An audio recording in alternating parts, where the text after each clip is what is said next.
Dr. Kelli, it's so exciting to have you here. I'm very excited about this topic. We haven't done a whole lot of deep diving in the topic that we're going to be talking about today on the podcast. So, we're going to be talking a lot about mental health, and you're definitely the expert to bring on because you have a plethora of experience in both the clinical side and the quantum side. So I won't give away your whole story because I want you to tell it, but I'm very excited to have you here and be able to pick your brain on the subject. So if you could start by just telling us a little bit about who you are and how you got to where you are today, and what you're practicing now. Sure. And I'm excited to be here. So thank you so much for having me. It's so lovely to meet you via Zoom. So my background is in clinical mental health counseling. So I have a master's, EDS, PhD. I went the whole way. And I really enjoyed that, but I've always been sort of an outside the box thinker. And I've always thought, I'm not sure that we're totally understanding everything in mental health. And I jumped all the hoops, I did all the things you're supposed to do, but I was always questioning. So for me, when my dad, so I was also a professor, associate professor in counseling, a researcher, I'm a qualitative researcher. So I have all that in my background. And then when my dad got cancer, so he died in 2012. But before he died, so like 2009-ish, I just became, well, obsessed with trying to help him from a nutritional standpoint. And I got absolutely obsessed with the gut brain axis. And I thought I had it all figured out. And I went back to school to become a nutritional therapist because I thought, okay, it really is about the gut and the metabolism, and we're not teaching that. And so I started teaching it. I had an elective course, which I had to fight to get. Isn't that crazy? In a clinical mental health counseling program, we're training master's students, and we don't talk about metabolism or gut health or any of those things because it's not on their exam. I get it, but really frustrating. But that's a whole nother thing. Leaving academia was a really it was a hard choice, but it was a really important choice for me. So I went back, and I thought I knew a lot when I went back to school to become a nutritional therapist because I had been teaching gut health for a couple years. It was 2016, I started teaching it. So anyway, long story short, I left academia, went into, had a holistic psychotherapy practice and was doing a lot with nutrition and supplements and gut health. And I trained with Dr. Georgia Ede, who's a nutritional psychiatrist. So we use a lot of ketogenic diets. I'm a big fan of meat for mental health, but I would get clients who don't eat meat, and I would get clients who don't even like meat. And so every time I thought, okay, I've figured it out. This is it. This is going to be the key. This is what we've been missing in, all through graduate school and in mental health and kind of traditional mental health. I'm also trauma. I did tons of training in trauma work. I used to work for Brene Brown and did shame resilience. I've done a lot of things. So I kept feeling like there was just one more key. We just needed one more thing. And every time I think I get it figured out, I get a client that would show me, oh, we don't have it figured out because it wouldn't work for them. Or, it would be almost work. But in terms of, anxiety is really my specialty. So for anxiety recovery. And then my son was experiencing chronic health issues a few years ago. This is maybe 4 years ago or so. And I was so frustrated. I was doing everything. We were using all the supplement. I was going allopathic, alternative, everything with him. And I had already learned a little bit about mitochondrial health. So I was interested personally in kind of what that was. And I came across Carrie Bennett. I took one of Carrie Bennett's workshops. And so I had that in the back of my head. And then my son, had a particularly bad day one day. And I just said, that's it. I've got to learn this quantum health stuff. So I dove deep into quantum health and then got the certification in applied quantum biology. And here we are now. Sure we So have. Yes, and I'll be interviewing Carrie in a couple of weeks, and I know my listeners have heard me talk about her, and I'm so excited that I can finally interview her. And as we were saying, she's like the mother of I all know. people, the quantum space, and so brilliant. I wish I could just take what she knows and plop it into my brain. I Um, wish.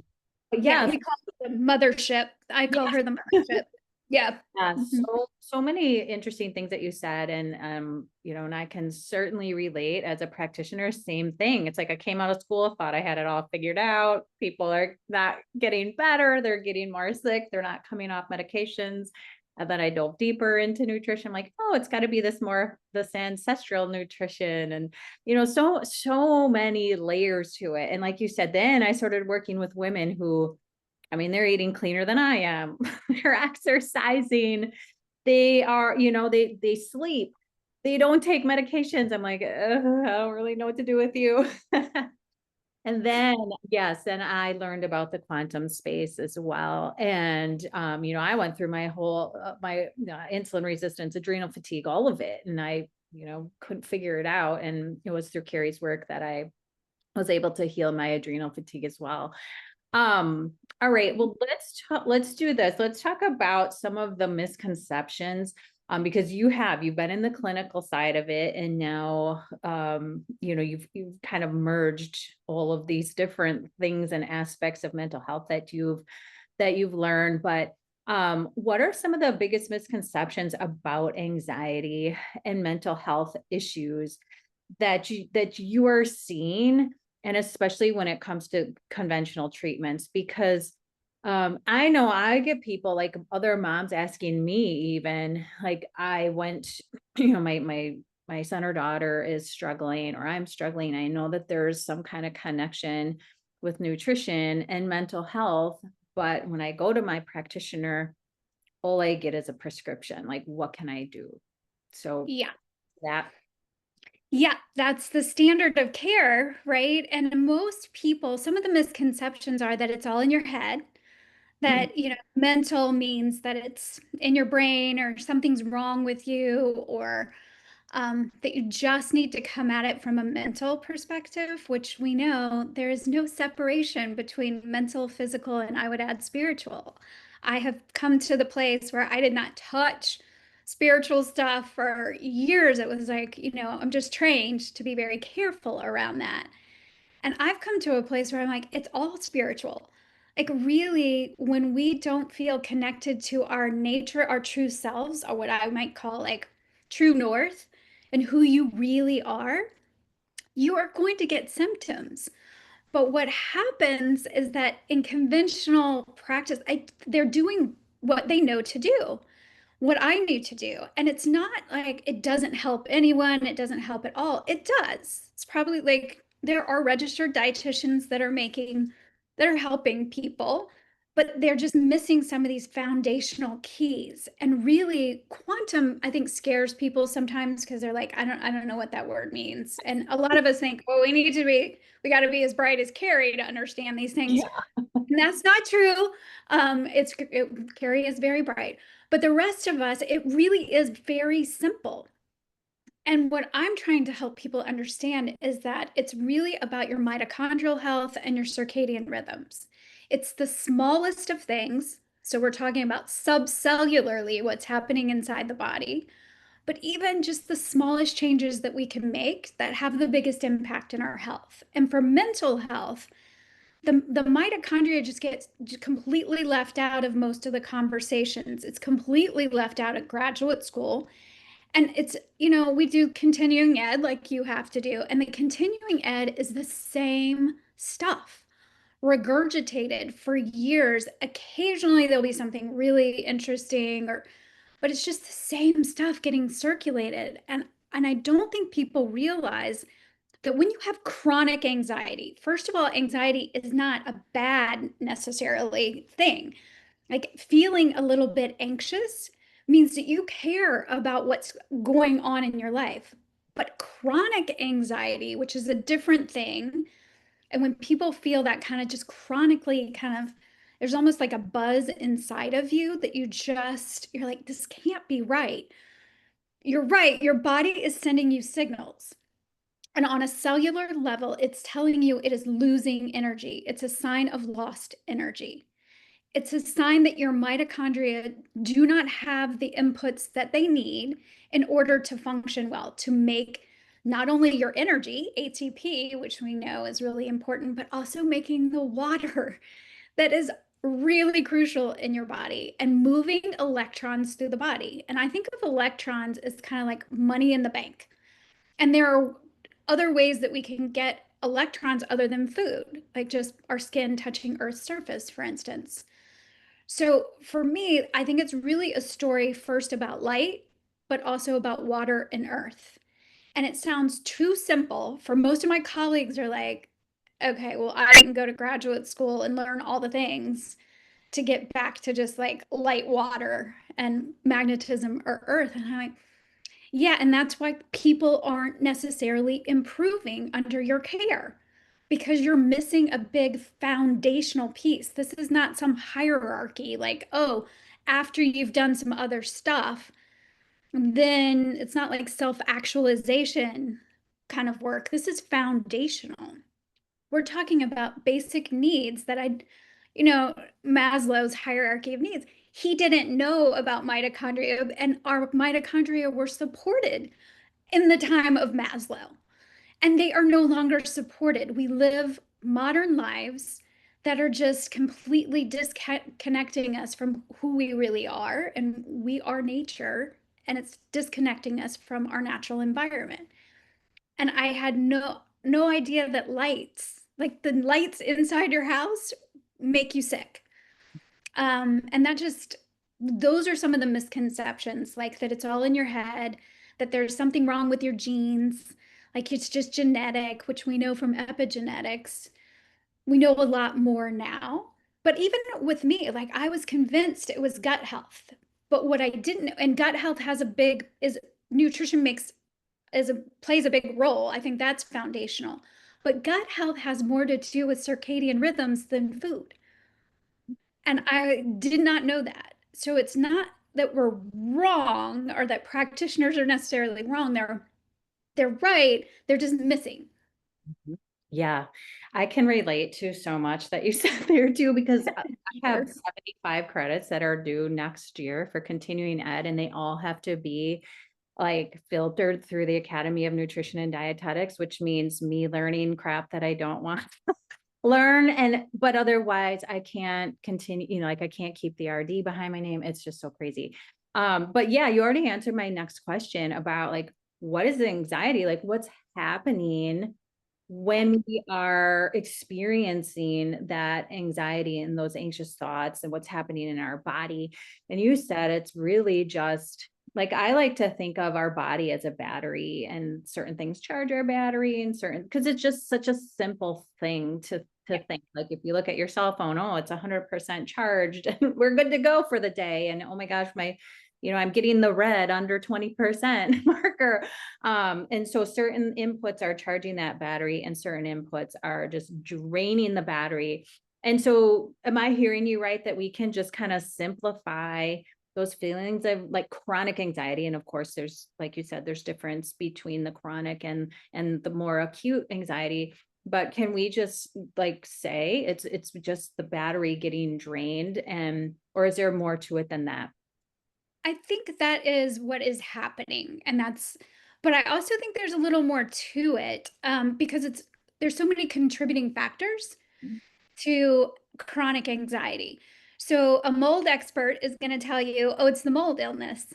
And they're not necessarily wrong. Somebody who specializes in like MCAS or um, SIRS or any of these chronic inflammatory response syndrome, when you look through a certain lens, like when I was a trauma competent clinician, I looked through a trauma, and I still look through that trauma lens, right?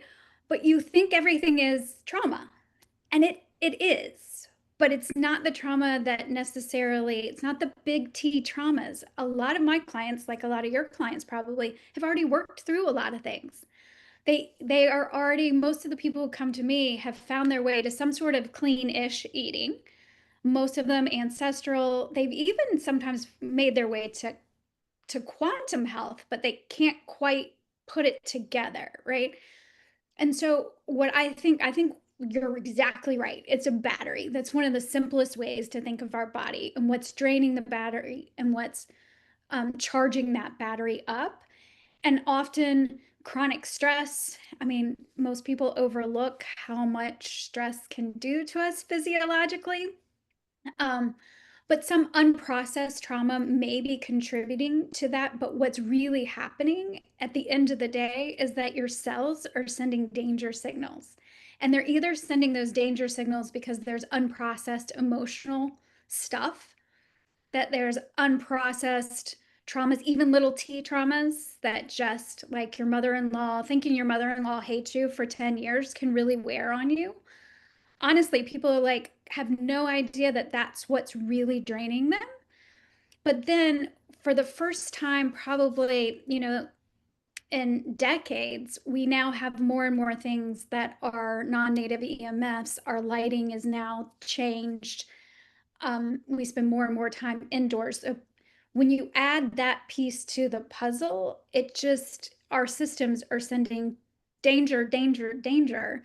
And one of the ways that they do that through inflammation is we feel anxious. We'll feel like we can't stop the overthinking, the worrying, that kind of just static feeling inside that you just cannot get yourself calm, or you get calm and you crash.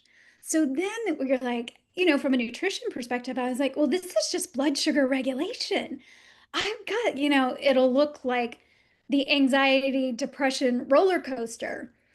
And then addressing people's metabolic health and their blood sugar regulation issues helped, but it didn't necessarily cure because we weren't really getting at the root, which the real root is the mitochondria are crying out for support. Yeah, interesting. Well, let's talk about some of the things that you said were big contributors, like light and water. And I'd love we'll do a little bit deeper dive into water, and I'm gonna be drilling Carrie on Yeah, that Carrie is the because she's water queen. over. Yeah. Mhm. Let's talk about light and how, you said the lighting environment in your home can be contributing to the anxiety. We live indoor lifestyles. I think I have heard that the average American adult spends about 7 minutes outside, and that's going to and from their car, basically at work. So we're just like indoors under these artificial lights all day. So how is that contributing? Let's go down to the basics of light. Like how is our current lifestyle contributing to anxiety, and what are some really like simple things that we can change to improve that? Yeah, it really is about getting in harmony with your natural environment. It's that simple. So the light, that's where I started. So I liked to talk about the light. The light story, I just had heard getting out for sunrise is good for you. You should do that. And so I just did. And it made such a big difference in my life that's why I started trying to learn more from Carrie personally about mitochondria. Like, what is actually happening at sunrise? Why am I now craving being outside? So, the light outside has the spectrum of light that's available outside, and you don't have to be in sunlight. It doesn't have to be a gorgeous sunny day. Sometimes people, that's a misconception. It's like it's cloudy here. You're still getting information from light code. That code has information that we get through our eyes and the sensors on our skin and the sensors in our eyes, and it helps our body know when to do what, when to make which hormones, when to release those hormones, when to make which neurotransmitters, which we really need for mental health, but we need it for all the other reasons too. So that is why when we're indoors all the time, and people will say to me, oh, but I have the such and such lights. I have the warm lights, or I have the whatever. It doesn't matter because the light that you have inside, especially the LED lights that we have now that are supposed to be helping with the planet, but are also now killing us, um, and I'm grateful for electricity and that we have lights in the house. I'm not one of those people that's, not grateful for those things. But what's happening is it's giving the wrong signals to our body. So our body has no idea what time of day it is. It has no idea what it's supposed to do. So it's just guessing based on, and people will say, well, I sit next to a window, but most modern windows will block some of the information that's the code that you're trying to get from the light. So the name of the game is to be outside more and more and to work your way there. You don't have to be perfect at this. You don't have to get it all right. You don't have to spend the rest of your life outside, even though I think once you start, you're like, can I? Because you do start to feel so much better. But it's because your hormones are now able to work more optimally. Your neurotransmitters are working more. Everything in the system works better. Because and a lot of people will go, well, circadian rhythms, isn't that just about sleep? No, your circadian rhythms influence almost every function in the body. And so if your mitochondria, those little bitty organelles inside of our cells, if they are really good at sensing the environment and figuring out what needs to be happening, but obviously they're on the inside of our cells, so the information that they need oxygen, they need sunlight, and they need electrons. And so that's why light from outdoors, cracking a window, just on the way to drop the kids off to school, can you crack a window? When you're making breakfast in the morning, can you pop outside for a few minutes? And we say, I learned from Carrie, naked eyes to the skies. So you don't have to have a perfect view by any means, but just to pop outside. And once you start there with more early morning light, sets the tone for the day.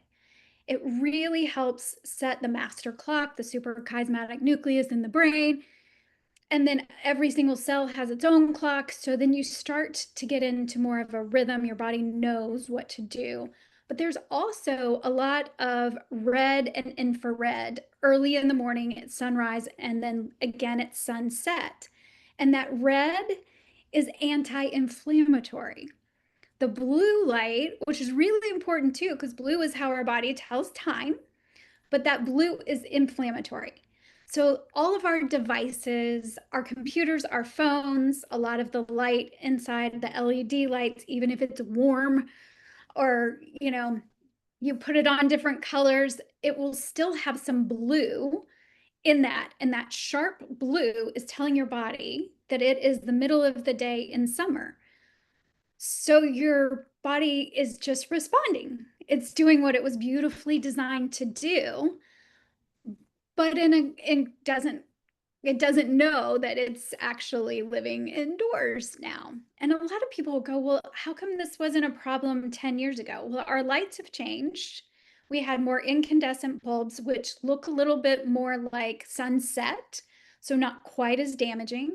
But also the lights on our cars, the headlights on the cars, all of those things have changed in the last 10 years, or even maybe sooner than that. But when we were all growing up, I'm in my 50s now, we didn't have the assaults that we have now. We didn't have 5G, we didn't have all the non-native EMFs.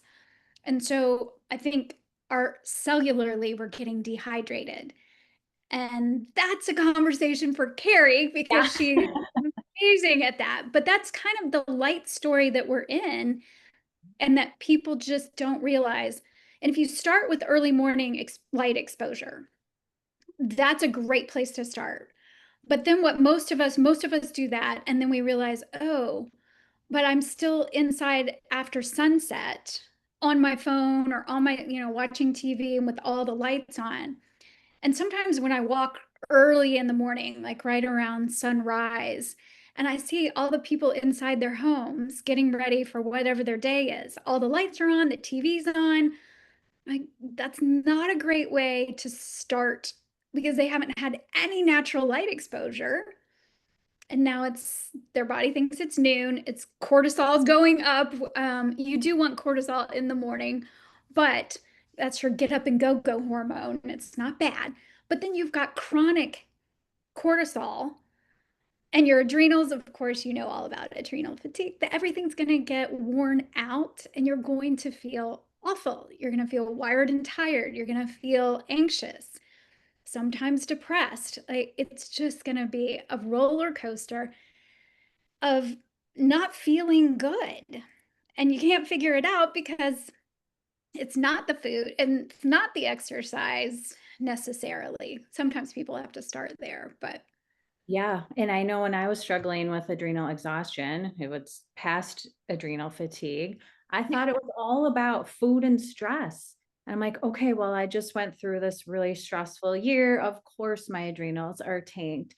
But, yes. my nutrition's been dialed in for decades and I couldn't figure out. But then, yeah, I started to learn from Carrie, took her adrenal course. I was like, within a couple of weeks, I was feeling so much better. And I was outside in the morning. Most of the time, I'm like a runner walker in the morning, but a lot of the rest of my day was inside. I didn't know about blocking the blue lights while I was working or at night.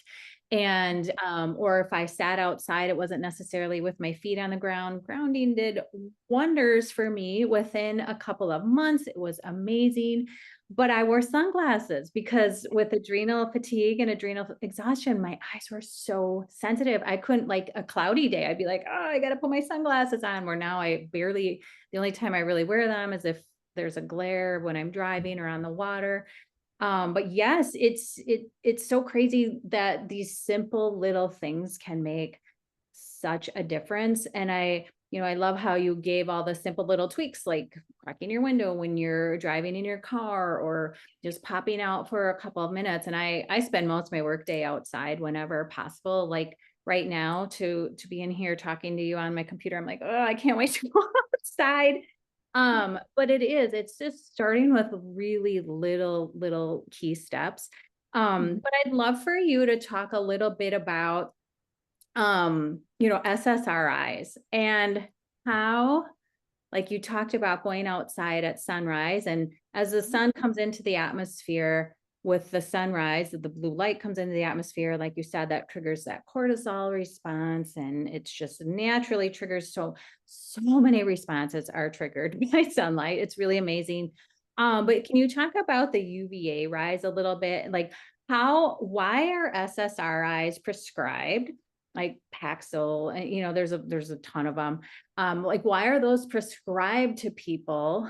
And what is happening at UVA rise that has a way better effect because it's getting to the issue that the SSRI is trying to treat, but doesn't really get there.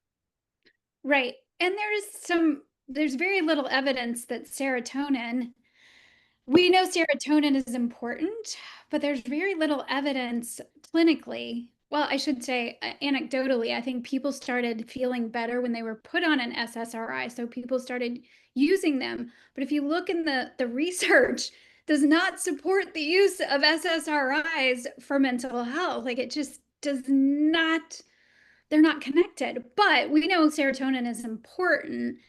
And at UVA, so UVA rise about an hour after sunrise. If you can get outside, walk the dog, pop outside for, I don't care what you do out there, just pop out there for a few minutes with no sunglasses. If you can, and I know people, I hear it all the time, the sensitivity, because people are so sensitive. So maybe it's only a few seconds at first, but that UVA rise, that's when you're first, that it's most associated with mood and focus. So not just serotonin, but that is when your body gets the message that it is time to release the serotonin. So melatonin that we make, hopefully, but you don't release melatonin until darkness, and most people don't have full darkness at night. So melatonin is the precursor to serotonin. So if all of that is jacked up, then it's not just about UVA rise, but you're going to feel so much better and your focus is going to be so much more on point the more you can just pop outside for that UVA rise. That's just telling your body, hey, it's time to get these neurotransmitters on board. And so those are feel good neurotransmitters. And there's some evidence too of like catecholamines kick in. So it's really important time of day to try and get outside. Now, SSRIs, I have always had a problem with SSRIs. My background, I have a PhD. I'm not an MD. That is part of the reason that I went into a counseling program versus a traditional psych program, because I have never worked from a medical model. I think it has its place. I'm not saying medicines are bad. I'm saying that they're overused, and that if I'm upset that we are never taught, even in counseling programs, but in MDs that are prescribing, they are not taught about metabolic health. They are not taught anything about nutrition. They are not taught anything about gut health. They are certainly not taught anything about applied quantum biology and our mitochondria and light. So I just feel like if you're going to prescribe a medication to somebody, might we want to also tell them about gut health and about light and the ways that they can naturally support their body, even if they choose to continue, choose to take the medication. And SSRIs are, I mean, they're prescribed constantly, but that is not going to get us out of the chronic mental health crisis that we are in the United States. Like, that is not the answer. If that were the answer, it would have worked by now, because we have been prescribing them more and more to people. So even if they do work short time for a short period of time, or they help people care about getting light, getting out of bed in the morning, getting through their day, they're not the answer. They are not the final answer anyway. And SSRIs are not as damaging as the benzodiazepines. And a lot of people are given benzodiazepines for anxiety medication. So they're popping, a Xanax, thinking it's not a big deal. Those have the side effects, and trying to get off a benzodiazepine is extremely difficult. The withdrawal is really horrible. So if people can just dial in on light, and this is a really long answer, sorry, to the UVA question, right? But this is a real problem. I don't think, even though I don't love SSRIs just as a blanket, they're not as harmful as the benzodiazepines are for people. And the more we see more and more anxiety, it is the number one, general anxiety disorder is the number one mental health disorder in the United States right now. It is climbing. And I just think, we've got to have better tools for people than prescribing a medication, particularly a medication that has the potential to cause great harm. Like, do no harm first. Right. So, but Yeah. don't get me on that soapbox. No, Okay. I know it's such a complicated issue, but it can be relatively simple to fix if people know. When you look at, children and how mental health, anxiety is just booming. I look at my own kids in the public school system that they've gone through, and thankfully they've been very well adjusted, but they've also been very active. They've had a lot of social interaction. They were outside all the time. Like, I was that mom before I even knew any of the quantum stuff. I knew I felt so much better outside. I love the sun. People say, put sunscreen on your kids. And I'd be like, No, oh, thank you. Yeah. on if it's getting to that time where, and of course, it's not like I let my kids get burned or whatever. Right. There's none of that stuff. But, I was the one that just like run barefoot, and because intuitively it just felt good to me. And I think some of it is like, we live in Wisconsin. We are just so starved for sunlight over the winter, but you can see this, like, kids are indoors all the time. And for a couple of years of my life, I was actually a substitute teacher. And when I was trying to figure out if I still wanted to be a dietitian, Yeah. but I saw how kids live these days. And I'm like in a suburb of Green Bay, Wisconsin. It's not like I'm like inner city, low income families. I mean, this was just they're inside all day, they're on Chromebooks all day. When they do go outside, at least they go out a little bit for 15 or 20 minutes. That's all that they get. They're eating processed foods at lunch. It's just, they can bring water a lot of times, but a lot of times they're drinking sugary drinks. They're not drinking actual like minerals or any of that sort of thing. And then they're going home and watching TV, playing video games, or, and I will say, like, my kids, a lot of what they were in gyms a lot under the artificial lightings. And I didn't know, but, like, I remember a couple of instances, like my boys coming home from like all day volleyball tournaments. And in particular, my younger son's a setter. So he's looking up into those fluorescent lights thousands of times over the course of a tournament. He's like, I have a pounding headache. I'm like, well, I gave you so many electrolytes, blah, blah. And it's like, well, no wonder he's under those lights all day long, just getting depleted. So we've kind of like set ourselves up, but I'd love for you to talk about, so we've talked about the gut brain axis and how important that is and how it's all connected, and the microbiome is sending signals to the brain about what's going on. Is it safe? What's going on down there? Is there good guys or bad guys? I don't necessarily like to say good guys or bad guys, but are certain pathogens overgrowing that shouldn't be overgrowing? But how is the sunlight and the circadian cues, how is that tying into the microbiome? Because what I've learned in the last couple of years is astounding to me too. And as a practitioner, I'm like, oh my gosh, that makes so much sense.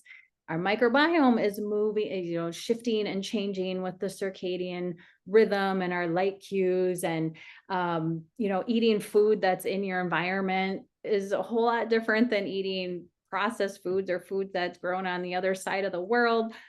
For me to eat banana smoothies in Wisconsin in January when there's no UV light here, it makes absolutely no sense. So how is it all connecting to the microbiome, and how can we improve, leaky gut, all the things that we've kind of talked about in really approachable ways? Yeah. Well, the leaky gut. So almost always, I'm sure there are some people that don't, but there are almost always, when people have chronic anxiety, they have chronic digestive issues. Yeah. They go hand in hand.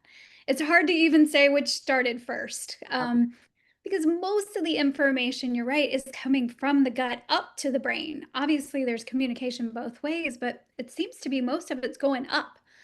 And we make most of our neurotransmitters in the gut, not the brain.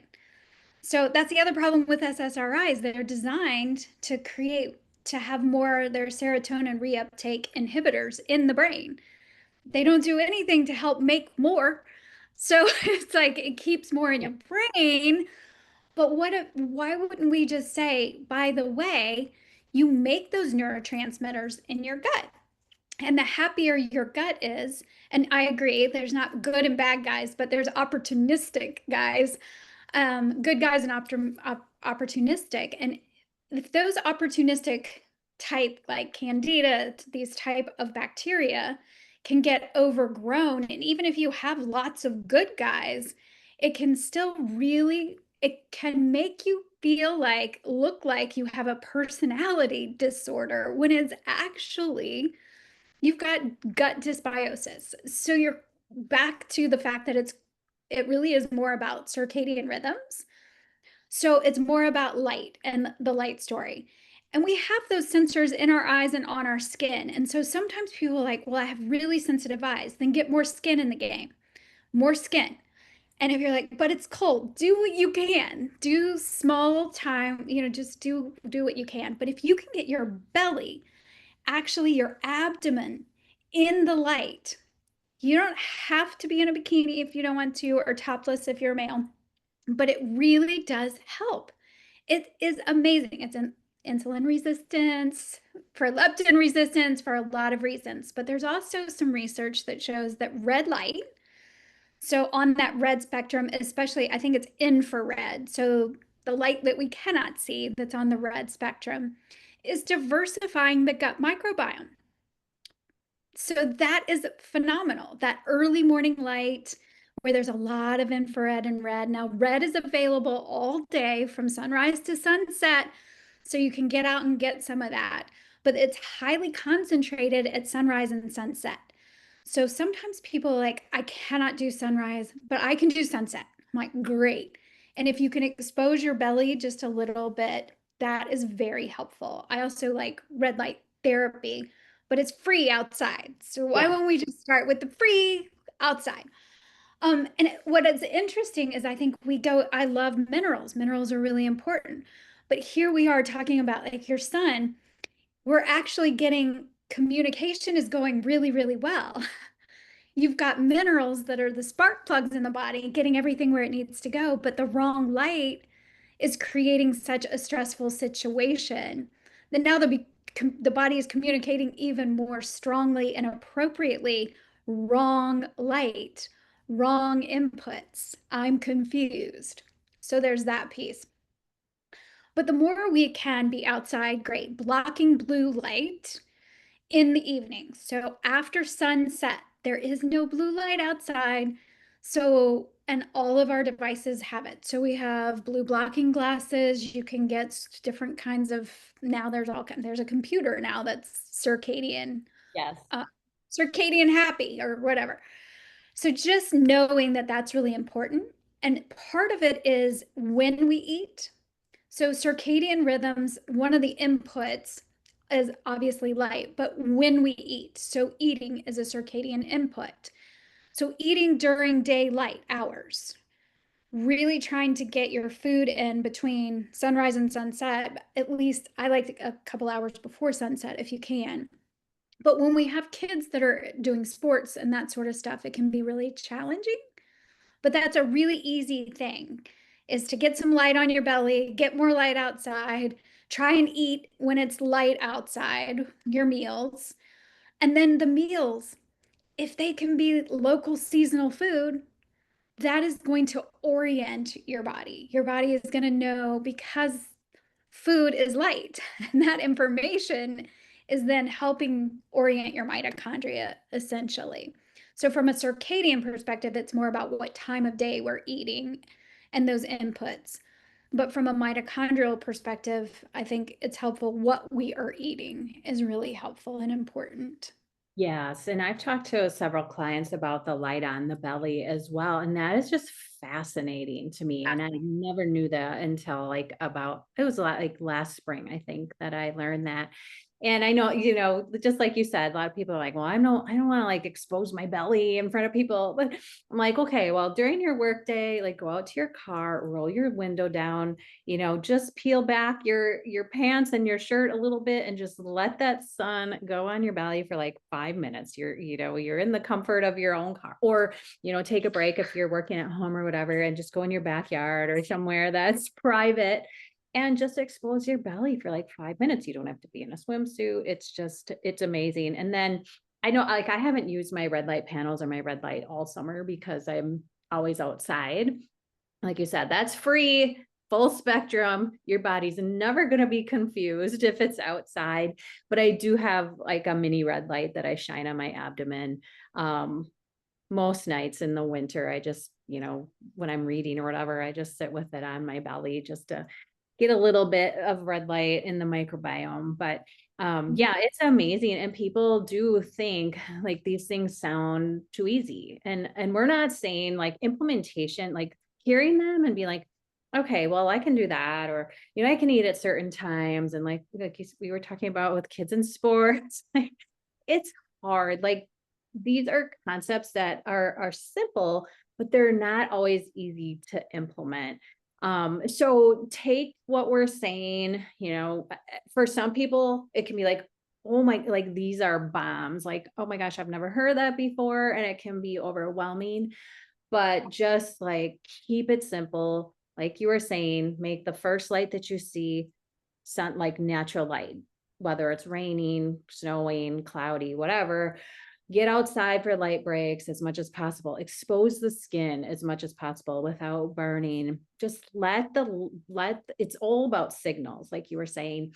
signals and that body battery, and giving your human, give it the human signals that aren't artificial. But is there anything else that we didn't talk about? We talked a lot about lighting. I talked a little bit about hydration and minerals.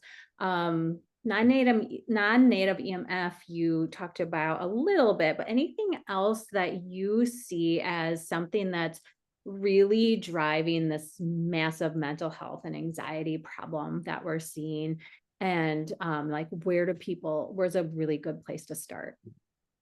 Yeah, I love to start with the light, but Mhm. also touching Earth's surface with any part of your body. If your pinky finger is grounded, your whole body is grounded. So it doesn't have to be walking barefoot, but that little piece, like you mentioned, it did wonders for you. We are so disconnected. Now, I was outside all the time, walking, getting my exercise, running, and never touched Earth.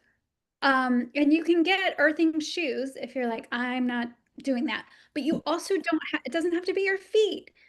Touch, your hands can touch the grass when you're, maybe you sit down after lunch, pop outside, sit on the curb, touch the cement. Is if the cement is not painted, that will work. Dirt, grass, rocks, sand, like also like a planted tree for, some people are like, well, wood is not conductive, but every time I touch a tree or a bush that's planted, just touch the leaves, when I do my little meter, I'm grounded. So that is really helpful because I think anxiety, we are so, that danger signaling, it's the static because we actually have low voltage. And so you think you have high voltage. Sometimes people talk about it that way, but it's actually you're drained. And so that static and the communication cannot be clear enough in the body when we have all that static. So getting the light right and just getting a little bit of your skin touching our surface can make a huge difference. And the biggest thing I think when people are anxious, they tend to go, oh my God, I've got to do this and I've got to. Okay, be gentle with yourself. I will tell you the biggest sabotage is when you're critical with yourself and you become more anxious about the health stuff that you're trying to implement. If you do it, great. If you don't do it, okay, tomorrow's a new day. Like just be gentle with yourself as you move through it. And I'm always talking about radical self-love because it really is important.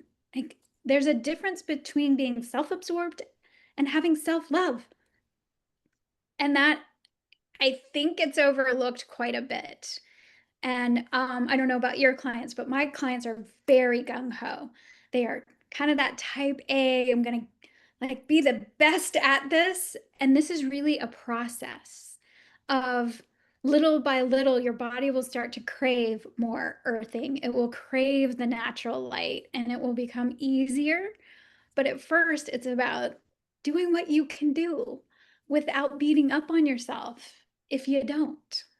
Yeah. So And one last thing that I thought about while we were talking that really can help charge the body battery is exercise. Like we've talked about that 100%. a little bit, but if you could expand on that a little bit and how that's actually generating, I think it's infrared light. Correct me if I'm wrong on that, but it's actually helping with hydration, the cellular hydration, which sounds crazy that exercise would do that. But I know for me, I've always been an active person ever since middle school, high school, played sports, and I've just carried that on. But I know for me, it's critical in the winter for me to get out. And I think it's because I'm so deprived of natural light and shorter days and all of that. Mhm. Well, there's two things. So you're talking about piezoelectricity, which Carrie Bennett is the queen to talk about that too. But that's what's happening in when we move, when we exercise. And our body, we emit light. We are both the receptors of light. We're like an antenna to bring in the information, but we're also emitting light. And our cells emit heat, infrared. So the healthier That's what we're doing with cold plunging too, right? That's why that can be helpful. But that's what's happening with exercise, is it's really helping to generate more light infrared heat inside of our cells, which is anti-inflammatory. And we've already talked about that also seems to have some benefit to our gut health and our metabolism. So there's a lot to that. But from a mental health perspective, we also have the most mitochondria per cell are going to be in a human egg, but the next place is the brain. So even though mental health isn't just a brain issue, it's a full body issue, we have a lot of mitochondria in the brain because our brain uses a lot of energy. And those mitochondria, when they're functioning well, they can make light and they make that infrared. And so I think it has, multiplying benefits. But it is really important because seasonal affective disorder is a real thing. And most of that is a light issue, but exercise is certainly helpful. And people say, oh, but it's so cold, I spend more time in.